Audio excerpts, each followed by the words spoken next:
Kami berterima kasih karena roh Tuhan ada pada kami untuk beritakan kabar baik, untuk berikan kelepasan bagi orang-orang yang tertawan dan tertindas, untuk berikan penglihatan bagi orang-orang yang buta, untuk beritakan tahun rahmat Tuhan. Sebab rahmat Tuhan dinyatakan bagi setiap orang yang percaya. Dan hari ini kami mengucap syukur, kami diberikan rahmat-Nya, kasih anugerah-Nya, bagian yang terbaik menjadi milik kesayangan-Nya.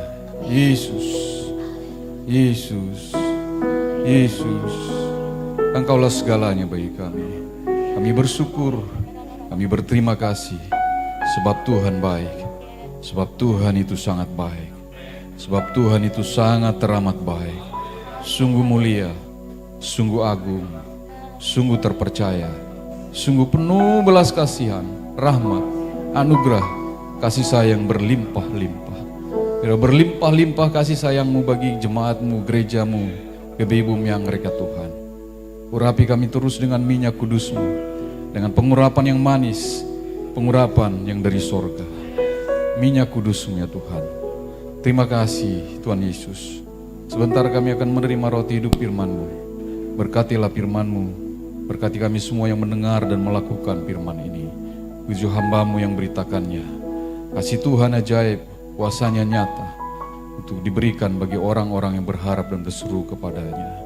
Biar kami terus hati kami rindu untuk berharap, berseru dan memohon belas kasihan-Mu turun atas gereja-Mu. Berkatilah gereja-Mu ya Tuhan, berkatilah setiap jemaat-Mu, anak-anak sekolah minggu yang ada di bawah. Damai sejahtera sukacita surga turun atas kami saat ini. Kami akan mendengarkan firman Tuhan. Di dalam nama Tuhan Yesus Kristus, mari yang percaya sama-sama kita katakan amin, haleluya. Silakan duduk Bapak Ibu saudara Tuhan. Shalom Bapak Ibu. Apa kabar? Luar biasa, selalu anak-anak Tuhan luar biasa. Karena Tuhan kita luar biasa. Karena Tuhan kita luar biasa, maka kita sama memperoleh kasih-Nya luar biasa. Ya baik Bapak Ibu, kita buka firman Tuhan di dalam Efesus pasal yang kelima, ayat yang ke-22. Efesus pasal yang kelima, ayat yang ke-22. Sebentar saya buka dulu PPT-nya.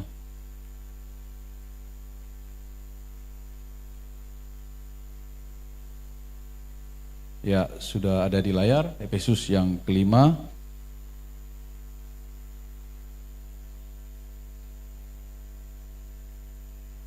Belum?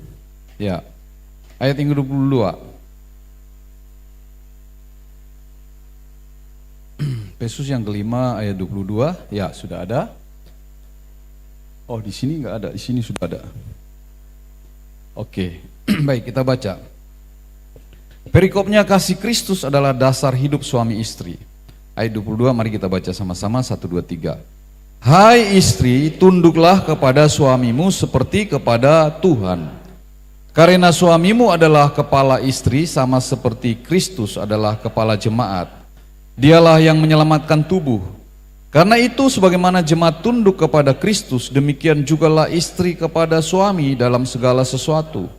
Hai suami, kasihilah istrimu sebagaimana Kristus telah mengasihi jemaat dan telah menyerahkan dirinya baginya untuk menguduskannya, sesudah ia menyucikannya dengan memandikannya dengan air dan firman, supaya dengan demikian ia menempatkan jemaat di hadapan dirinya dengan cemerlang tanpa cacat atau kerut atau yang serupa itu, tetapi supaya jemaat kudus dan tidak bercela.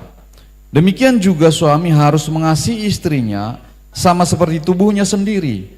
Siapa yang mengasihi istrinya, mengasihi dirinya sendiri. Sebab tidak pernah orang membenci tubuhnya sendiri, tetapi mengasuhnya dan merawatnya sama seperti Kristus terhadap jemaat. Karena kita adalah anggota tubuhnya. Sebab itu laki-laki akan meninggalkan ayahnya dan ibunya dan bersatu dengan istrinya, sehingga keduanya menjadi satu daging. Rahasia ini besar, tetapi yang aku maksudkan ialah hubungan Kristus dan jemaat. Bagaimanapun juga bagi kamu masing-masing berlaku, kasihilah istrimu seperti dirimu sendiri, dan istri hendaklah menghormati suaminya. Amin. Ya, puji Tuhan Bapak Ibu. Sebab bulan ini adalah bulan keluarga dikatakan, maka saya pun sebagai gembala harus membawakan firman Tuhan ini bagi kita. Nah, kalau kita lihat di dalam ayat Efesus ini, maka kasih Kristus adalah dasar hidup suami istri. Jadi Tuhan atau Yesus Kristus itu adalah pusatnya, itu adalah pondasinya. Jadi dikatakan dasar suami istri, itu adalah pondasinya. Kalau dikatakan dasar, pondasi utamanya adalah Tuhan, dan dia pusat, dia dasar tapi dia juga pusatnya. Jadi artinya dia menjadi dasar tapi dia juga pusat perhatian. Jadi pusat dari segala apa yang ada di dalam cara kita memandang, cara kita berinteraksi, cara kita menghidupi kehidupan ini. Nah, jadi pusatnya adalah Kristus. Itu sebabnya kitab Yosua 24 ayat 15 katakan, tetapi aku dan seisi rumahku, kami akan beribadah kepada Tuhan. Aku dan seisi rumahku, kami akan beribadah kepada Tuhan. Ayat ini disampaikan Yosua karena pada waktu Yosua memimpin orang Israel itu banyak orang yang kawin mengawin dengan suku-suku yang sebenarnya tidak diperbolehkan. Jadi mereka kawin dengan suku-suku lain sehingga mereka berubah keyakinan, berubah menjadi mereka tidak taat lagi, tapi ikut dengan perempuan-perempuan itu. Tapi masalahnya yang kawin mengawin dengan suku-suku luar itu justru para pemimpin puak-puak itu. Maka Yosua saat itu merasa sepertinya kok yang harusnya jadi teladan tidak menjadi teladan gitu. Maka dia berkata dengan tekad, tetapi aku dan seisi rumahku, kami akan beribadah kepada Tuhan. Nah itu dia. Nah mari kita lihat bagaimana pernikahan itu diciptakan Allah. Bukan karena manusia. Memang yang memilih kita, memilih pasangan kita. Tapi institusi pernikahan itu sudah dari sejak semula Tuhan ciptakan waktu penciptaan Adam dan Hawa. Dan ketika Yesus datang untuk menjadi sama seperti manusia, dan dia memulai pelayanannya dengan pernikahan atau perkawinan di Kana. Dia melayani pernikahan anggur yang baru, anggur yang lama, dan air dijadikan anggur pada saat itu. Jadi anggur yang lama tetap enak, anggur yang baru pun sama enaknya, tapi air pun dirubahkan jadi anggur. Artinya pernikahan itu menjadi sesuatu yang nikmat. Lama tetap enak, baru tetap enak. Ada masalah, air diubahkan menjadi anggur. Kalau Yesus menjadi dasarnya dan pusatnya. Katakan amin. Amin. Nah, keluarga Kristen yang ideal itu adalah persekutuan yang takut akan Tuhan. Lahir baru, bertumbuh bersama dalam iman bersama-sama. Nah, jadi karena dia institusi ilahi, maka dikatakan satu pria, satu wanita, satu ikatan seumur hidup. Karena itu laki-laki akan meninggalkan ayahnya dan ibunya, menjadi satu daging dengan istrinya, dan apa yang dipersekutukan Allah tidak boleh dipisahkan oleh manusia kecuali karena kematian. Nah itu dia. Jadi artinya kalau ada sekarang kita lihat laki dengan laki, perempuan dengan perempuan, itu bukan institusi Allah. Itu institusi di luar Allah. Selain Tuhan, maka hanya ada iblis. Selain Tuhan, maka hanya ada iblis. Kalau ya katakan ya, kalau bukan katakan bukan. Selebihnya datang dari si iblis. Nah itu, jadi kalau kita lihat Alkitab, satu pria, satu wanita, satu ikatan seumur hidup, di luar itu bukan daripada Tuhan. Nah komitmen seumur hidup itu, maka suami istri menjaga kesatuan, bahkan di tengah tekanan, mungkin budaya dan segala macam. Ini penting kita perhatikan, jemaat yang dikasih Bumi Anggrek, bahwa kita itu harus tekadkan komitmen seumur hidup. Ketika kita menikah, anak-anak muda, ketika engkau nanti akan menjadi pasangan, maka dari semula sudah bisa engkau tentukan bahwa engkau seumur hidup dengan dia. Jadi kalau coba, jangan. Maka sebenarnya kegagalan dari satu pasangan itu sudah ditentukan waktu prosesnya pemilihan itu. Dari semula kita sudah nggak punya tekad untuk bersama-sama dengan dia atau pasangan kita. Nah itu makanya waktu pacaran perlu tanya-tanya bagaimana pandangannya ke depan. Bagaimana juga latar belakang keluarganya. Bibit, bobot, bebet itu penting. Nah bukan karena harta atau kekayaan, tapi kita lihat bagaimana mereka hidup di tengah-tengah keluarga. Bagaimana nanti pandangan-pandangannya, karena itu akan mempengaruhi perjalanan kehidupan ke depan. Nah itu dia. Jadi dari semula sebelum kita putuskan, waktu kita sudah berpacaran, maka dari sana sih kita sudah lihat, mau kemana nanti keluarga ini. Tapi kalau nekat, silakan. Cuman kan konsekuensinya sudah pasti tahu. Iya kan? Konsekuensinya sudah pasti tahu, ya sudah, nikmatin saja. Sambil kita berdoa. Dengan doa, Tuhan ubahkan. Karena semua bisa berkembang di dalam Tuhan.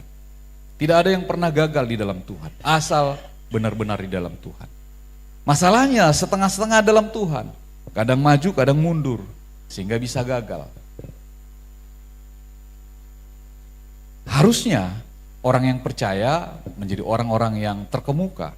Artinya terkemuka itu dia bukan kaya raya, dia bukan itu soal kaya raya lain, tapi terkemuka.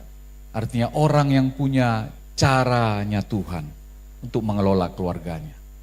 Dia terkemuka karena dia punya hikmat yang berbeda. Nah itu dia. Jadi anak-anak Tuhan harus mengerti. Jadi ini institusi ilahi, maka kita harus hormati.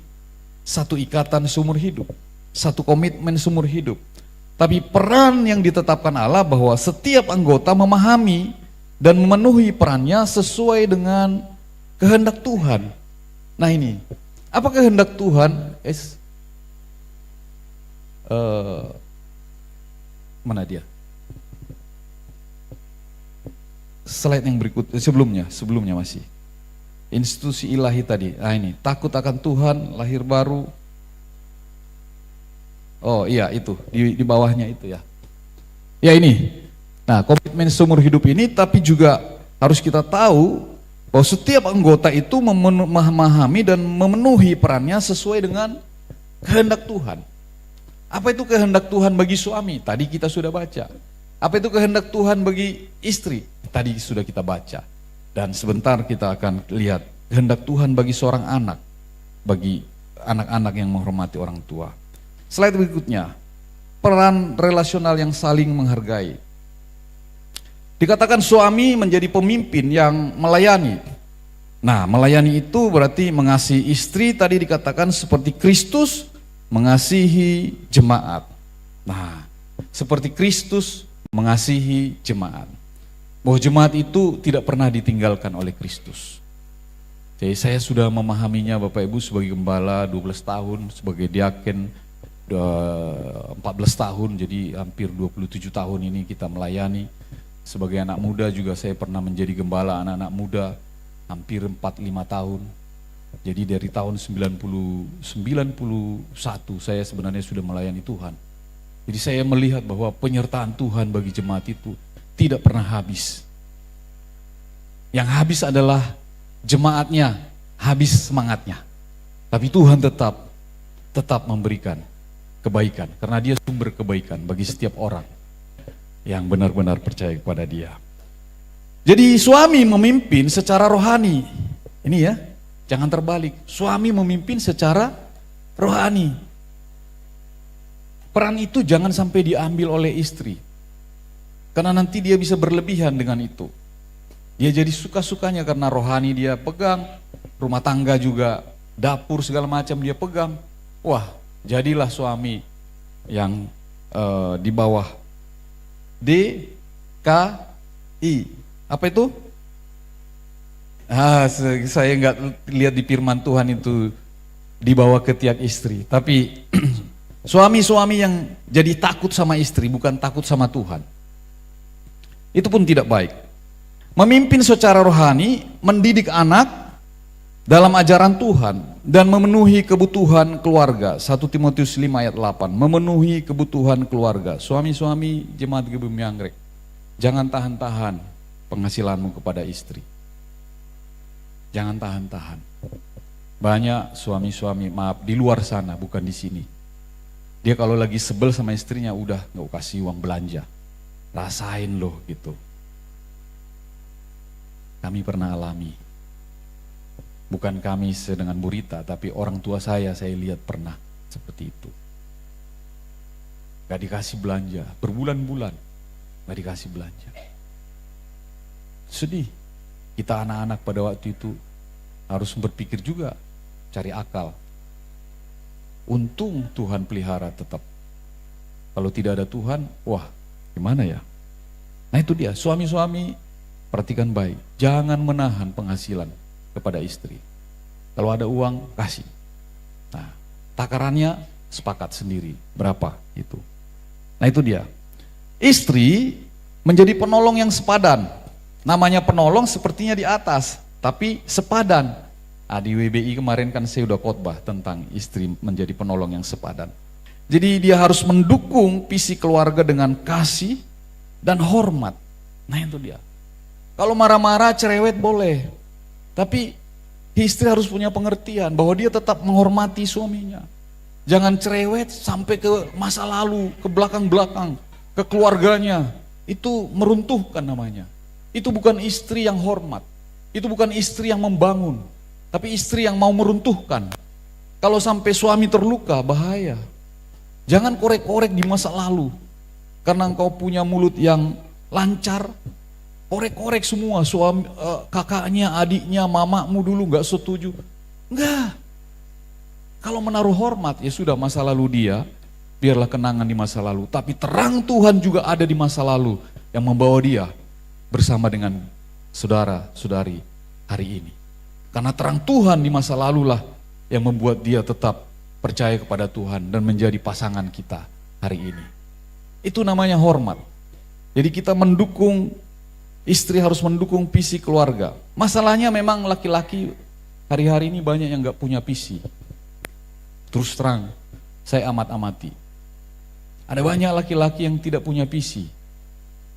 Karena itu laki-laki dikatakan tadi harus memenuhi kebutuhan keluarga. Setiap kali konseling, di terakhir, di ujung konseling itu saya pasti ada. Saya tidak pernah lepas. Dua hal yang selalu saya ikutin untuk jemaat GBI Bumi Anggrek. Pelayanan kematian, pemakaman, saya pasti hadir di situ. Kecuali sangat-sangat berbenturan ada dua yang meninggal. Dan satu lagi pelayanan konseling menikah. Tidak ada yang menikah di sini yang tidak saya konseling. Karena kata-kata ini penting. Bahwa seorang laki-laki dia harus bekerja keras untuk memenuhi kebutuhan keluarga. Istri boleh bekerja, tapi itu bukan yang utama. Laki-laki lah yang bekerja. Istri dia ngurus rumah tangga. Bapak ibu, bapak-bapak jangan kira ngurus rumah tangga itu enak. Kalau pembantu kami pulang, yang nyuci saya, gantian tahun depannya pembantu pulang lagi, gantian istri saya yang nyuci, saya yang masak. Oh ternyata berat juga, motongin aja sejam. Saya pikir gampang ya, motong aja salah. Rupanya kalau motong buncis harus miring. Kalau motong kacang panjang harus rata. Nggak boleh salah, kacang panjang nggak boleh miring, buncis rata, itu beda. Ternyata ada keahliannya sendiri, tapi lama juga ngerjainnya. Harus dibuang dulu, ditarik dulu kumisnya. Iya kan? Nah tahu kan ibu-ibu kan, tarik dulu kumisnya, narik kumis juga susah rupanya. Kalau ke kiri nggak tarik-tarik, kalau ke kanan baru dia jalan. Oh ya ternyata lama juga ya, belum lagi ngurus anak. Dulu pembantu kami pulang, itu dua anak, Amel belum lahir pada waktu itu, Frans dan Felix, dua-duanya mencret. Dua-duanya malam itu mencret. Baru saya ganti popoknya si Frans, si Felix mencret lagi. Wah saya ganti lagi, istri saya beresin yang sudah ini. Saya sampai jam 1 malam, kita bingung. Gimana ya ini ya, ngocor terus ini berdua. Kita telepon teman kul, apa obatnya ya supaya berhenti bayi ya? Oh dikasih tahu obat. Di mana ada ya? Cari apotik 24 jam. Di mana apotik 24 jam?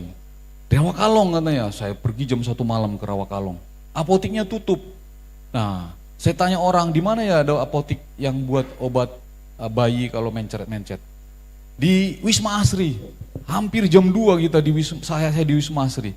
Istri saya di rumah, belum ada handphone waktu itu, belum bisa tanya. Saya jam 2, di Wisma Asri benar ada obat itu, saya bawa. Wah, itu semua udah habis itunya, habis popoknya. Wah, ini jadi kedinginan. Akhirnya pakai spray ditutup tuh dua-duanya.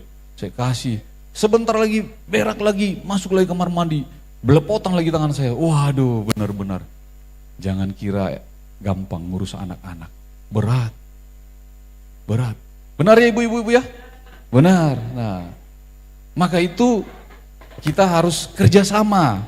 Kerjasama. Nah, maka kesetaraan itu bersama dalam kasih itu tidak ada yang bertindak sewenang-wenang. Semuanya harus mewujudkan kasih.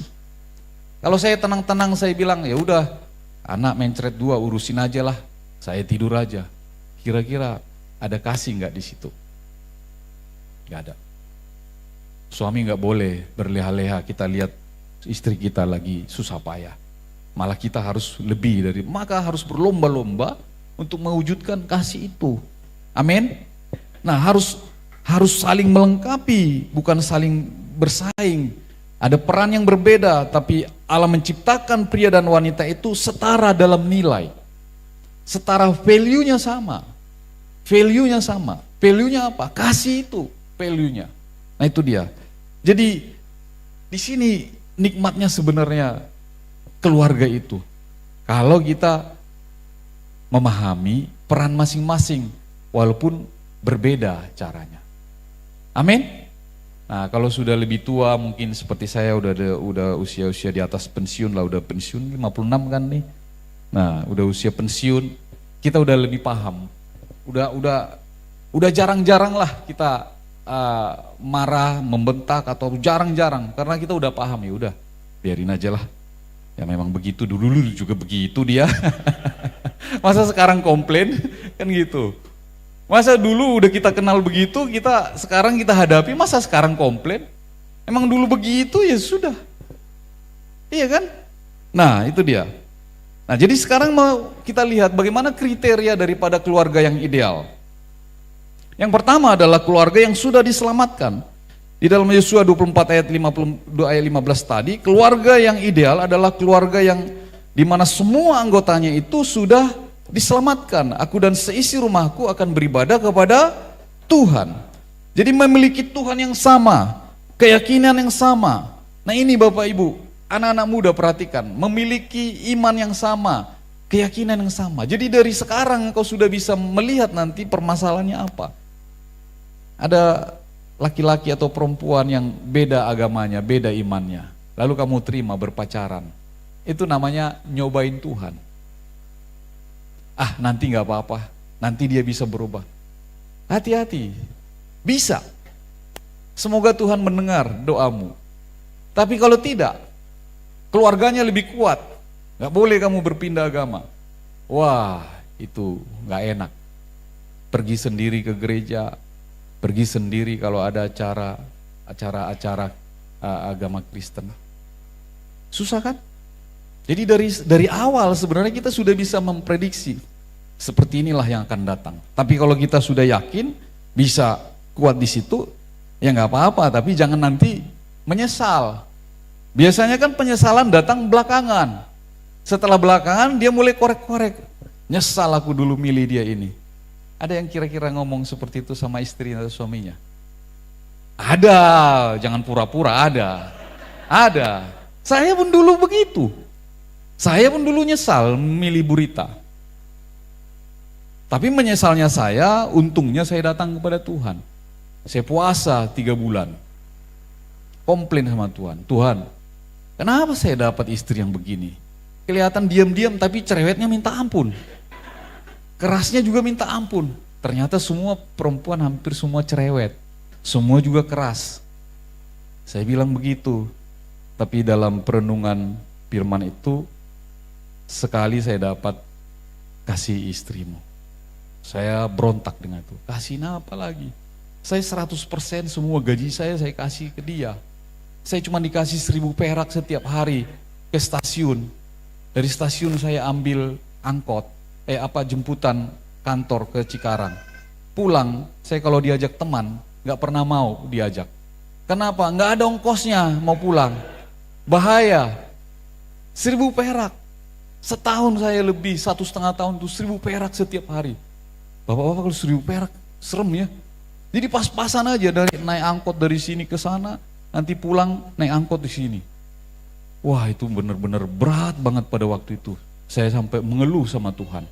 Puasa lagi saya sebulan lagi, datang lagi kepada Tuhan. Tuhan kenapa istri saya seperti ini? Kasih dia lebih lagi. Apalagi Tuhan yang kurang saya kasihi. Saya ini juga, kan saya udah jadi diaken di sini. Saya ini sudah jadi diaken Tuhan. Sudah melayani juga, sudah. Malah saya kalau pergi, dulu kita ada kul di sana, di belakangnya, apa itu namanya, pasar Rawakalong itu, ke kanan itu jalannya kan, jalannya lumpur-lumpur, gabo-gabo. Malam-malam itu susah banget tuh, kalau kami berkul di situ dulu, pulangnya kemalaman pasti. Kita kira istri kita karena kita melayani disambut, wah udah capek ya Pak ya, bukan. Malam-malam aja pulang melayani, istri anak bukannya diperhatikan. Waduh, dalam hati, kok begini ya hasil pelayanan ini ya. Puasa lagi, puasa yang ketiga. Habis itu bertanya lagi, Tuhan kenapa begini ya? Kasih istrimu lebih lagi. Oh iya, berarti saya harus mengalahkan diri saya. Jadi ketika dia marah, dia komplain, dia apapun itu, kalau saya mengasihi dia, berarti saya juga harus tahu, oh ya memang begitu.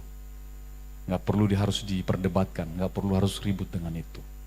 Lama-lama dia juga bingung, dia marahin kok orang gak reaksi. Makanya laki-laki perhatikan cara yang terbaik. Kalau istri bereaksi, jangan bereaksi. Diam saja. Dia malah tanya, kok diam aja Pak? Loh, ngomong salah, diam salah. Benar gak Bapak? Kita ngomong, malah lebih galak lagi dia. Tapi kalau kita diam, disamperin. Kok diam aja kau? Aku udah marah-marah, kau diam aja. Ya, kalau ngomong salah, kalau diam salah. Tapi yang terbaik adalah diam. Nah itu dia, yang terbaik adalah diam. Sampai hari ini ya, anak saya sama istri saya kalau suka ngeledekin saya senyum-senyum aja. Nah itu kan mukanya kan senyum-senyum aja kata orang itu berdua. Ya saya diam aja, tapi dalam hati saya, ngapain dilawanin? Dua perempuan. Istri saya sama anak saya ngeledekin saya, diam aja saya.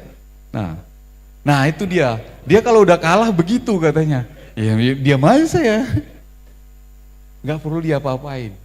Dan ternyata hari demi hari, Bapak Ibu saudara Tuhan, akhirnya kita semakin baik. Jadi apalagi kalau keyakinannya beda, imannya beda. Jadi persamaan iman ini akan mengurangi konflik, tapi juga itu akan memperkuat persatuan keluarga. Jadi ingat ya anak-anak muda ya, yang belum menikah. Kesamaan iman itu akan mengurangi konflik, tapi juga akan memperkuat kesatuan keluarga. Nah itu dia. Jadi keluarga yang diselamatkan itu akan menghasilkan anak-anak yang bertumbuh sesuai dengan nilai-nilai Kristus dan tidak mudah terpengaruh dengan lingkungan yang buruk. Nah, bagaimana yang keluarga yang sudah diselamatkan itu? Keluarga yang menerima Yesus sebagai Tuhan dan Juru Selamat. Dia sudah lahir baru. Lahir baru tidak sama dengan hidup baru ya. Lahir baru itu artinya diperbaharui di dalam Kristus, berpusat kepada Kristus, bukan berpusat kepada diri. Dibaptis menjadi pengakuan iman kepada dunia bahwa Yesus adalah Tuhan dan Juru Selamat. Ingat, baptis bukan tanda pertobatan ya. Saya sebagai gembala ingatkan, kalau dibaptis itu bukan tanda pertobatan. Tapi dibaptis itu artinya perjanjian dengan Tuhan, tanda perjanjian dengan Tuhan. Ibarat orang proklamasi, itu ditandatangan oleh Soekarno-Hatta, itu tanda kepada dunia bahwa Indonesia sudah merdeka. Ada satu di situ pernyataan. Jadi baptis bukan tanda pertobatan. Jadi jangan kira-kira mau udah berdosanya banyak, oh saya mau dibaptis lagi, enggak. Hanya cukup sekali baptisan, Alkitab mengatakan. Hanya cukup sekali. perjanjian dengan Tuhan. Karena itu bukan tanda pertobatan. Sebab kalau tanda pertobatan, Yesus juga dibaptis. Yesus emang punya dosa. Nggak perlu bertobat dia karena dia sudah datang dari anugerah Roh Kudus itu. Maka itu anak-anak muda yang belum dibaptis, baptis. Karena itu tanda perjanjian kita dengan Tuhan. Oh, hari ini kita sudah menyatakan kepada dunia ini bahwa saya percaya, mengaku dengan mulut, percaya dalam hati bahwa Yesus yang sudah mati dibangkitkan oleh Allah pada hari yang ketiga, menjadi juru selamat satu-satunya, menjadi penolong satu-satunya. Nah itu dia, itu tanda perjanjian. Nah kemudian slide yang berikutnya, kriteria yang kedua, keluarga yang saling melayani. Nah saling melayani ini dalam keluarga yang ideal itu tidak ada yang menjadi bos, tidak ada yang menjadi suruhan. Wah, saya nggak tahu ya, pengalaman saya dengan Bu Rita sebagai keluarga, saya nggak pernah merasa harus diambil nasi saya, diambil air minum saya. Sampai hari ini, rasanya boleh dihitung dia ambil nasi saya. Memang saya ada sedikit kelakuan yang kurang. Saya siapapun yang ngambil piring saya sama air saya, bagi saya itu kurang bersih. Sehingga saya harus lap dulu, karena saya takut itu piring diletakin, kecoa datang, kencing di situ. Maka semua piring saya sebelum makan, kalaupun ini, saya tunggu, saya ambil dulu piringnya, saya lap dulu, baru saya kasih. Jadi nggak perlu harus dilayani, makan, minum, dan lain-lain. Hampir nggak pernah saya hampir nggak pernah itu artinya sekali setahun kalau ada diambilin Bu Rita, bagi saya biasa aja, nggak penting-penting amat harus diambilin. Saya lebih enak ngambil sendiri. Mau apapun, mau baju, mau sepatu, mau apapun, nggak pernah harus dilayani. Jadi tidak ada bos, tidak ada yang menjadi suruhan. Tapi di sana juga harus ada satu harmoni yang sejati. Harmoni apa itu? Harmoni fisik. Dua menjadi satu, saling menerima dengan tulus. Jadi jangan lagi sudah menikah, lalu bilang, kok kamu kalau jalan begini? Ya memang udah begitu, dari waktu gadis pun kamu sudah lihat waktu dulu sebelum menikah.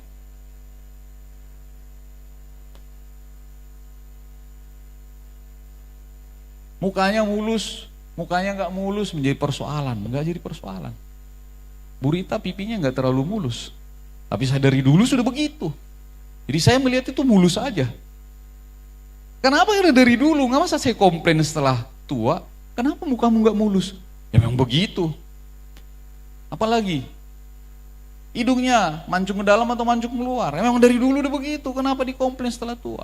Itu namanya harmoni fisik. Fisiknya dia, fisik kita, jadi satu daging itu artinya semua yang ada di dalam dirinya itu, mau hitam, mau ada tanda di belakang, mau apapun itu milik kita sama, itu saya punya. Amin. Bapak-bapak paham? Kalau makin tua pun istrinya tidak secantik dulu, ya memang itulah gambaran kita. Coba kalau kita komplain balik. Saya pernah komplain Bu Rita, kayaknya kantong matamu udah agak besar ya. Oh kamu kantong matamu gak lihat tuh, kantong matamu lebih besar katanya. Gak boleh komplain. Saya sadar, oh iya juga ya. Ya sama-sama ya, itu juga milik saya, ini juga milik saya. Ngapain saya komplain, milik sendiri. Coba lihat suami istri, yang suami istri lihat dulu kantong matanya. Ya namanya kalau udah tua udah kantong mata lah. Kecuali dioperasi. Sekarang murah. Teman saya ketemu dia umur 70 tahun, pengusaha. Kok mudaan sekarang? Gampang bikin muda, Pak Irwan dibilang. Gimana caranya kok? Dulu lihat saya gimana? Dulu kan ada kantong mata dia bilang, sekarang saya hilangin cuma 7 juta. Di Jakarta Eye Center dia bilang gitu, JEC. Wih, sakit gak kok? Gak sakit. Berapa lama itu sembuh? Seminggu. Pingin dong seminggu. Operasi aja kantong mata. Nggak apa-apa operasi, emang salah. Jangan pernah pikir operasi mempercantik, memperbaiki tubuh. Yang salah itu kalau dipergunakan bukan untuk Tuhan. Ada yang kantong matanya agak besaran, nggak kayak saya gini. 7 juta katanya. Udah hilang. Saya gini-giniin di kaca. Oh iya juga ya, makin cakep juga ya, makin muda. Tapi nggak beraninya saya kalau lihat pisaunya. Wah, istri saya bilang berani. Nggak berani ya, nggak jadi ya, biarinlah begini. Harmoni fisik, jadi terima semua bentuk fisiknya mau bagaimanapun sudah menjadi sama. Harmoni psikologis, 1 Petrus 3:8, menyatunya perasaan, saling menghargai. Perkawinan yang harmonis secara emosi menjadi tempat penyembuhan. Nah, jadi keluarga itu menjadi tempat penyembuhan. Kita di luar mungkin tersinggung dengan orang, tapi kita gitu datang ke keluarga, di sana kita disembuhkan. Udah Pak, gak apa-apa. Udah Mah, gak apa-apa. Mungkin kita kesepian, mungkin kita marah, mungkin kita stres, depresi. Nah, ini penting sekali. Banyak orang yang sakit bukan karena tidak olahraga, bukan karena tidak menjaga makan, tapi karena depresi. Tapi depresinya tidak bisa disembuhkan di rumah. Pasangan malah memperberat depresinya. Banyak laki-laki yang lebih duluan meninggal kena serangan jantung dalam data survei. Ternyata apa penyebabnya? Dia lagi bersusah payah cari pekerjaan, tapi keadaannya ekonomi tidak baik, dia di PHK. Istri bukan mempermudah menyembuhkan tekanannya, setiap hari malah ditekan, malah depresi. Akhirnya umurnya gak panjang. Pilih mana? Suami umur panjang atau suami umur pendek? Umur panjang. Kalau dengan demikian maka jangan tambahin depresinya. Pun sebaliknya, suami ketika istri mungkin dia ada masalah dengan orang lain, dengan keluarga, dengan kantor kalau dia bekerja, jangan tambahin. Istri hanya perlu didengar. Saya bilang sama istri saya, kayaknya tugas saya setelah kamu pensiun lebih ringan deh. Saya bilang. Di depan ipar-ipar saya bilang, kemarin kami ngumpul dengan ipar-ipar, saya bilang, ini mamanya si Frans ya, setelah dia pensiun malah saya lebih ringan loh, saya bilang. Kenapa? Karena waktu dia kerja, dia selalu setiap hari itu ngeluh tentang PRL. PRL itu maksudnya kalau di kantor mereka itu golongannya. Jadi golongan itu semakin tinggi kan semakin bagus gajinya. Tapi yang masalah adalah karena satu angkatannya, PRL teman-temannya sudah lari duluan. Nah yang di belakang, ini kan empot-empotan ngejar PRL itu. Tapi kan gak semudah itu karena butuh waktu, butuh tanda tangan kan. Tiap hari kalau pulang ke rumah, aduh Pak, PRL-nya si ini udah naik katanya. Nah PRL-ku begini-begini aja di kantor. Kita nggak bisa apa-apa. Emang bisa apa? Orang itu urusan kantor dia. Yang perlu kita lakukan hanya mendengar. Oh iya, ya udahlah. Toh kamu kan nggak ngejar-ngejar PRL. Yang pensiun aja. Masih dapat duit kan dari saya. Cuman begitu aja. Tapi setelah dia pensiun, hampir nggak ada PRL lagi dia omong-omong. Justru dia bangga. Oh ternyata aku pensiun dengan PRL yang tidak kalah. Masih ada di tengah-tengah. Dia bilang gitu. Puji Tuhan. Pensiun masih bisa sempat jadi manajer, saya bilang gitu. Hebat loh kamu. Tapi lebih hebat si Frans, saya bilang. Kenapa katanya? Kamu kan asistennya Frans. Ternyata si Frans itu punya asisten manajer Pertamina loh. Oh iya bener juga ya. Hebat juga si Frans ya. Asistennya manajer Pertamina, bayangin. Nah, karena dia yang sekarang ngurusin Frans. Semuanya dia urusin mulai dari pagi jam 5 pagi. Makanya dia sampai malam pun, sampai terakhir mau tidur Frans harus disikat gigi, itu dia urus sama dia. Jadi saya bilang, wah hebat si Frans sih.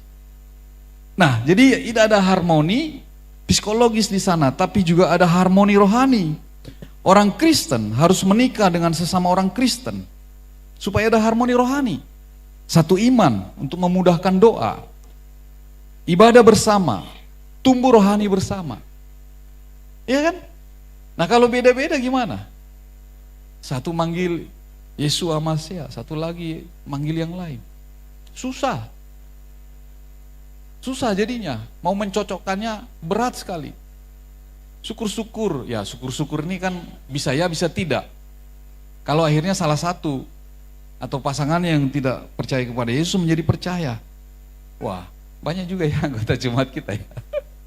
Ada Pak Kris nggak di sini? Pak Kris dulu Bu Endang itu kan bukan orang Kristen, anaknya Kiai Haji. Tapi Bu Endang lebih militan daripada Pak Kris. Wis, itu dia. Tapi kalau udah sama-sama itu ada harmoni rohani. Kriteria yang ketiga, keluarga yang dikuduskan. Baik cepat ya. Kudus. Nah, Pak Leo suka ngomong ini. Kudus itu apa? Kados. Artinya dipisahkan dari dunia untuk hidup kudus bagi Allah. Tidak menurut standar dunia, tidak korupsi, tidak menyogok, hidup benar walau sulit. Nah ini, tidak mudah menjadi orang yang keluarga yang dikuduskan. Akrab dengan Allah. Ada doa harian, ada baca Alkitab, ada pujian penyembahan bersama. Saya ngomong begini kira-kira di tengah-tengah keluarga Bapak Ibu ada enggak ya? Setiap hari berdoa bersama enggak? Masalahnya begini, kalau ada suami istri yang selalu suka bertengkar, ternyata cuma satu obatnya. Di tengah-tengah keluarga itu enggak ada doa bersama. Saya kan sering dipanggilin keluarga jemaat. Kalau saya cek ternyata nggak ada. Ada doa bersama nggak kalian? Nggak ada. Saya sama Bu Rita kadang-kadang juga ada kesal-kesal yang sama lah kayak kita. Ada juga marahnya juga. Tapi sekarang agak kurang karena udah semakin tua. Dulu suka marah. Tapi malam itu sebelum kita tidur harus berdoa. Dia lagi ngambek. Gimana caranya supaya berdoa? Saya tarik tangannya. Doa mah, enggak ah, ditarik tangannya. Ya udah kakinya saya pegang. Enggak katanya, kepalanya saya pegang, enggak katanya. Akhirnya saya peluk. Nah ternyata setelah dipeluk, luluh hatinya. Ya udah makanya kamu jangan begini kan, gitu. Nah, doa supaya emosinya reda. Sebaliknya dia juga gitu, saya lagi kesal sama dia karena omongan. Nah dia pegang tangan saya, doa ya Pak, enggak ah. Doa, enggak.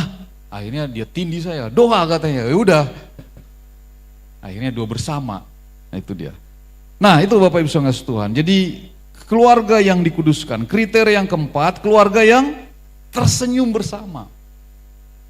Masih ada tertawa-tertawa enggak di tengah-tengah keluarga? Jangan karena enggak ada hepeng sampai ketawa pun susah. Justru enggak ada hepeng, itu tertawa-tawa aja. Karena hati yang gembira adalah obat yang manjur, obat alami Tuhan. Tertawa melepas enzim ke otak, menyehatkan jantung, ginjal dan paru-paru. Nggak ada anak saya di sini. Saya rancang supaya tertawa. Jadi sebelum kami doa itu di tempat tidur kami selalu berdoa. Ada anak saya dulu Felix masih ikut, tapi sekarang karena dia udah punya keluarga kita nggak ikut. Kita suruh dia bangun sendiri keluarganya. Sekarang kita bertiga, karena Frans itu udah tidur jam setengah 10, jam 9. Nah, kita bertiga. Sebelum doa saya sengaja bikin mereka kesal-kesal dulu, tapi nanti supaya ketawa-ketawa. Jadi sebenarnya itu, tertawa itu bisa dirancang Bapak Ibu. Tapi kita harus punya hikmat, laki-laki harus pintar membuat suasana. Rada-rada dibikin kesal dulu, tapi ujung-ujungnya ketawa-ketawa. Nah setelah ketawa-ketawa, baru doa. Tidur pun enak kalau udah ketawa-ketawa. Amin.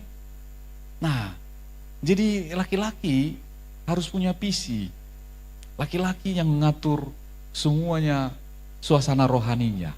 Tapi rumah tangganya diurus oleh wanita, istri.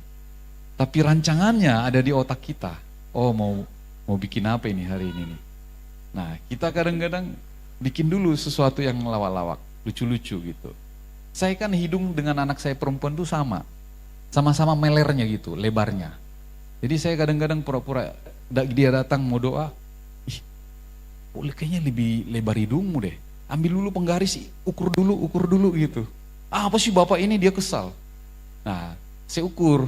Oh ternyata lebaran punya bapak katanya. Tapi itu udah menjadi tertawa.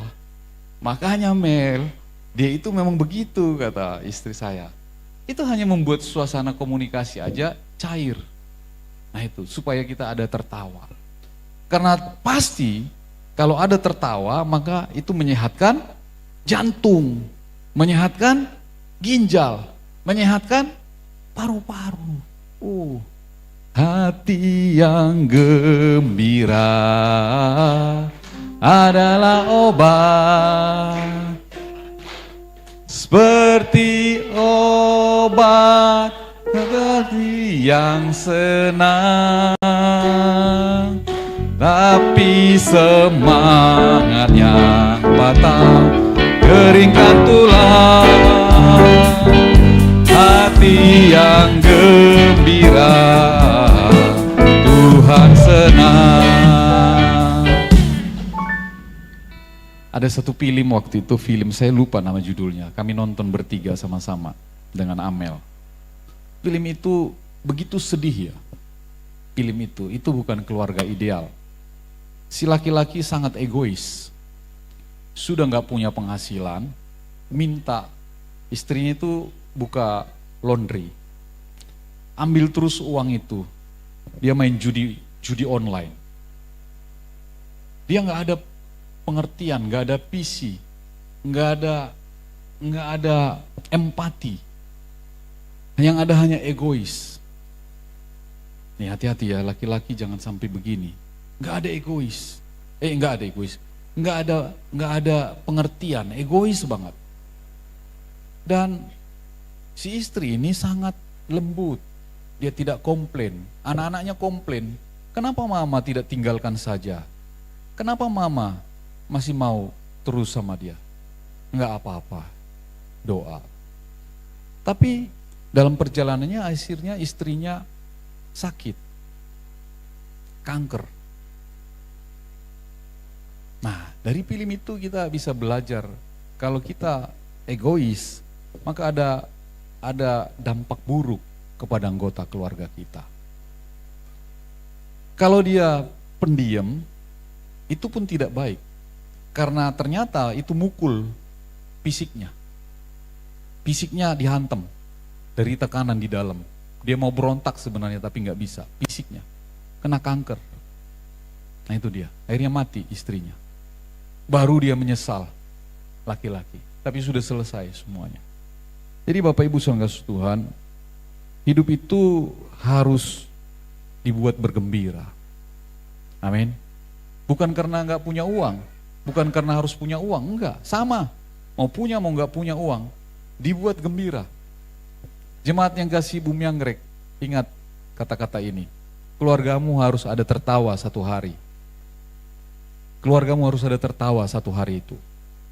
Jangan sampai seharian mutung semua, mutung suami, mutung istri, mutung anak. Apa ini keluarga ini? Mau dibawa kemana ini mutung semua? Tertawa ya? Amin. Karena itu obat yang manjur. Kan kita gak mau istri kita sakit. Amin. Kan kita gak mau suami kita sakit. Dan kita juga gak mau anak kita sakit. Amin. Nah itu dia. Hidup, berikan segala yang membuat keluarga bertumbuh dan berkembang. Berikan kepada anak, kepada pasangan, sesuatu yang mendukung kehidupan, yang berkualitas dan bermakna. Itu dia. Kemudian cinta di situ. Cintai anak, cintai pasangan dengan sepenuh hati, tanpa syarat, tanpa batas. Jadi nggak perlu, oh kamu kalau begini, aku begini. Nah, susah itu. Maaf, saya bukan ngomongin jemaat. Satu kali saya konseling sama jemaat. Mereka berdua berantem di depan saya. Si suami bilang, kalau kau nggak ngomel-ngomel, aku pasti baik sama kau. Waduh, itu syarat. Kalau ngomel-ngomel biarin aja, diam aja, nanti dia juga berhenti sendiri kok. Cinta tanpa syarat, tanpa batasan. Mudah nggak dilakukan? Nggak mudah. Nggak mudah dilakukan. Butuh perjuangan. Seorang laki-laki yang memiliki visi ke depan, itu harus ambil posisi itu. Seorang perempuan juga yang dikatakan sebagai penolong dan sepadan, itu harus ambil posisi itu.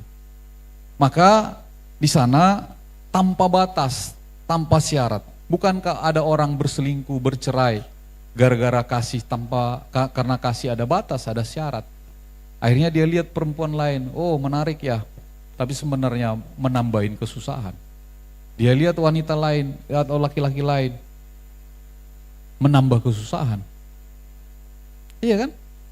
Menambah kesusahan. Satu kali saya konseling dengan teman saya, bukan orang Kristen, karena dia mulai melirik perempuan. Lalu kami makan, saya undang dia makan. Kami makan berdua. Saya bilang sama dia, kalau kamu mau ceraiin istrimu, kamu menikah lagi, terus anakmu, terus anak yang nanti istrimu, gimana kamu mengelola itu semua? Kamu punya mertua dua, kamu punya anak dari istrimu, dari istri yang baru, gimana kamu mengelola itu semua? Gampang gak? Dari sekarang kamu pikirkan, gue bilang gitu. Kenapa harus kamu bercerai? Dia bilang begini, dulu dia gak kayak gitu. Dulu dia itu pacar saya waktu SMA di Pontianak, dia bilang gitu. Tapi sekarang dia itu maunya pesta-pesta sama teman-temannya. Saya bilang, oh berarti mungkin ya saya bilang, mungkin kamu jarang ajak dia jalan. Jadi dia kepingin juga lihat di medsos kan, dia kepingin juga jalan-jalan. Ya ajak aja, saya bilang gitu. Tapi sekarang saya bilang, pertimbangkan baik-baik. Dulu kamu cintai tanpa batas, tanpa syarat. Kenapa sekarang kamu berubah? Akhirnya dia balik. Dia, wah saya lihat. Setelah dia baikan kembali dengan istrinya dan mereka ini, dia diberkati luar biasa. Dia beli rumah di Peak, besar sekali, 4 miliar. Dia beli rumah di Jakarta Garden City, 6 miliar. Saya diajak, Pak Irwan, lihat rumah saya dulu. Saya bilang, untung kamu gak cerai dulu. Kalau kamu cerai dulu, waduh betapa beratnya kamu memikirkan itu. Saya bilang. Istrinya kenal dengan saya. Istrinya dulu yang telepon saya. Pak Irwan, yang disegani dia itu cuman Pak Irwan. Tolong ingatin dulu, dia mau cerai dari saya. Tapi jangan bilang saya telepon ya. Nah, tuh Bapak Ibu saudara kasih Tuhan, cintai tanpa syarat, tanpa batas. Dan buatlah dan ajaklah keluarga tertawa, pasangan untuk bersuka cita, karena itu adalah kekuatan. Nehemia 8 ayat 10. Ternyata sukacita adalah kekuatan, itu dia. Nah, yang bagian yang terakhir sebelum kesimpulan. Seksualitas penting ini, tanggung jawab setiap anggota keluarga. Nah, seksualitas anak-anak dan komitmen. Di sini saya Alkitab itu menolak perceraian yang sembarangan, hidup bersama sebelum nikah, pernikahan sesama jenis. Jadi dari sekarang itu sudah harus dikasih tahu kepada anak-anak. Nah itu tanggung jawab anak-anak. Efesus 6 ayat di sini tidak ada ya, di bagian akhirnya. Anak-anak itu mentaati dan menghormati orang tua seumur hidup. Efesus 6 ayat 1-3. Nah ini dia. Anak-anak wajib menghormati orang tua sampai dewasa dan menghormati dia seumur hidup. Allah menjanjikan berkat bagi orang yang menghormati orang tua. Saya sudah menikah, sudah punya anak. Bapak saya 85 tahun, kemarin waktu nikah Felix ada di sini.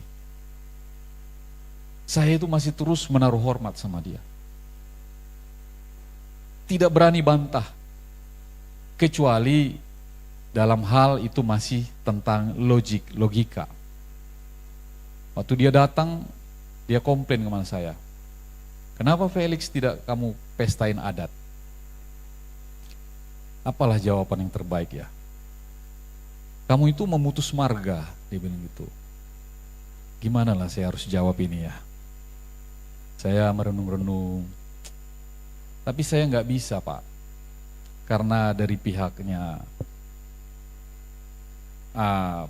menantu ini, mereka memang nggak mau pesta adat, saya bilang gitu. Tapi kan kamu bisa atur. Nggak bisa. Ya, harusnya kamu ingat itu adat.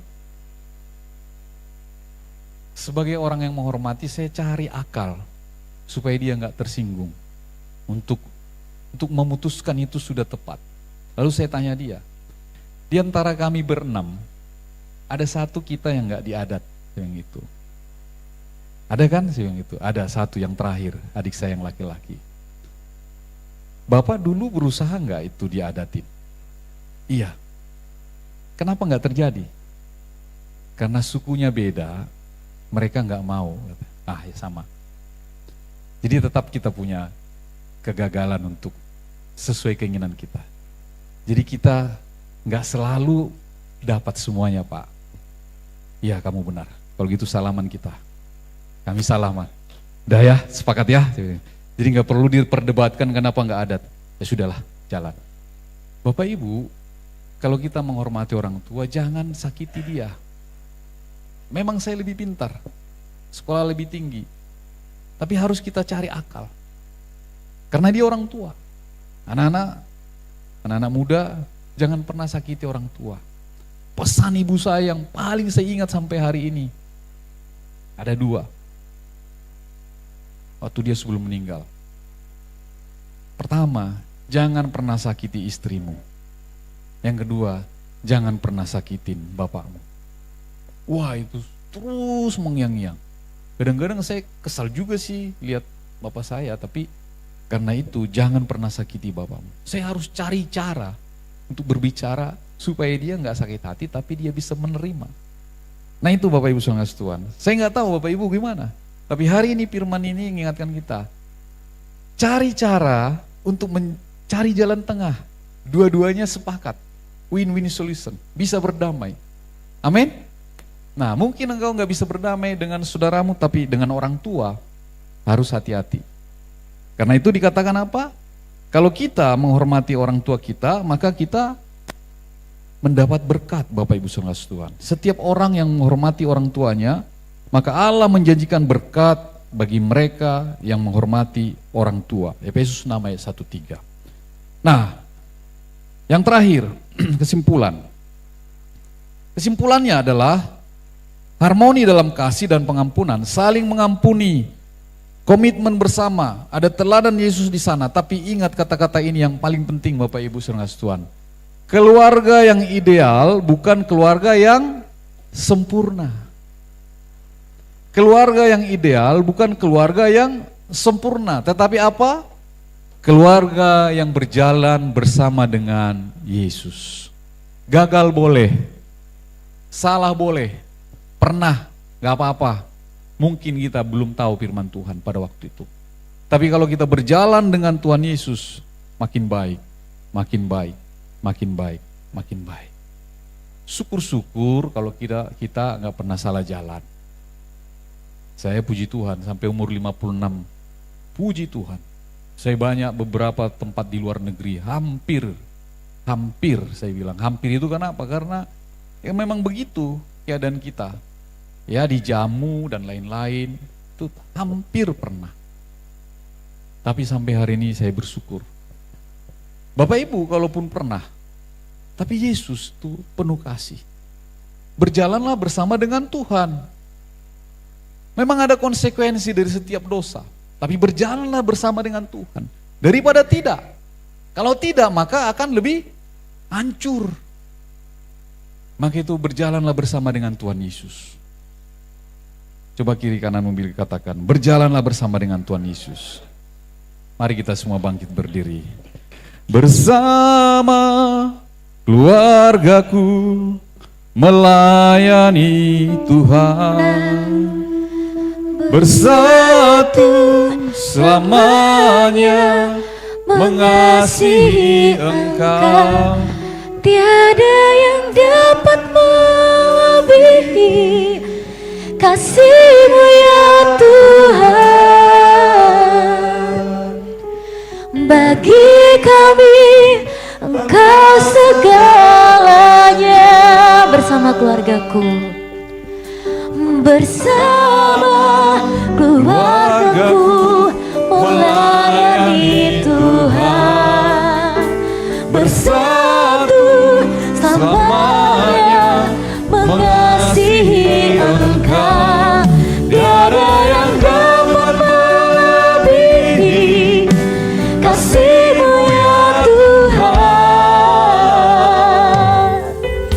bagi kami